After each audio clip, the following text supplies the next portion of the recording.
Hey everyone! Today we're diving into a crucial topic: fatty liver or hepatic steatosis. It's a condition many people face, and if not taken seriously, it can lead to complications. When we think about liver problems, the first thing that often comes to mind is alcohol. And yes, excessive alcohol consumption is a villain. If you choose to drink, keep it very light, but if you can, it's best to avoid alcohol altogether. But what about fatty liver that has nothing to do with alcohol? This condition, once called non-alcoholic, now has a more precise name: metabolic dysfunction-associated steatotic liver disease, NAFLD. Why the change? Because science has advanced, and we understand that the main culprit isn't necessarily the fats we eat. In the past, we thought fatty liver came from mayonnaise, bacon, fatty steaks, pork, fried foods. And surprisingly, these things actually contribute the least to NAFLD. Pay attention, because fatty liver has a direct link to excess carbohydrates. That's right, sweets, excessive sugar, refined flours, lots of cakes, and breads with too much flour. I'm not radical, and I don't advocate for restrictive diets like never eat sweets or flour again, but it's essential to reduce your consumption. We know that both sugar and flour in excess aren't beneficial for our health, and for the liver, the connection is direct. Another important point is diabetes.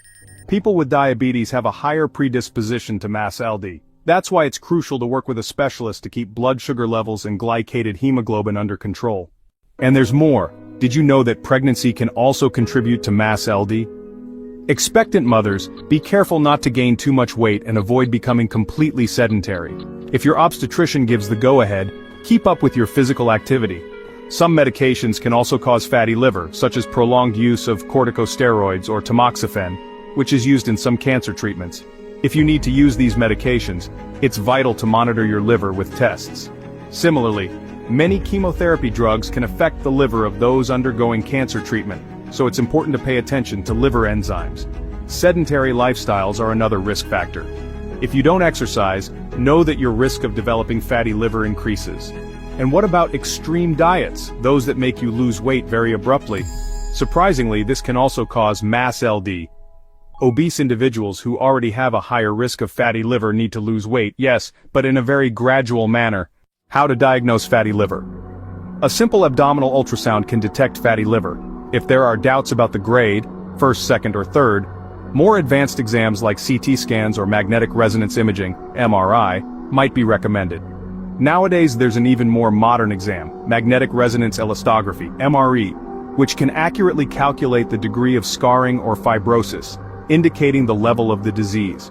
The gold standard diagnostic exam is a liver biopsy, but it's not indicated for everyone.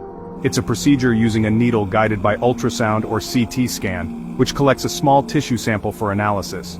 In addition, we have laboratory tests such as transaminases, ALT, AST, and gamma-GT. I also often request bilirubin levels. It's crucial to take fatty liver seriously. If left untreated, it can progress in grade, starting a process of scarring and fibrosis in the liver. If you continue to harm your liver, this can lead to cirrhosis and, in a smaller proportion, even liver cancer. Don't be alarmed. This happens in a small percentage of people, but it's essential to pay attention so you're not one of them. Treatment begins with lifestyle changes. First, lower your glucose and triglyceride levels. Elevated triglycerides are one of the biggest causes of NAFLD. High cholesterol isn't good either, but the primary focus is on triglycerides. Reduce your consumption of sugar and refined flours. Those who are obese need to lose weight progressively, not abruptly. And pay attention. Lean people can also have fatty liver. I've seen cases of individuals who were underweight but had diets rich in alcohol and sweets, developing advanced NAFLD. Invest in aerobic activity interspersed with strength training. For example, half an hour of walking combined with 3 to 4 strength training sessions per week. It's extremely important.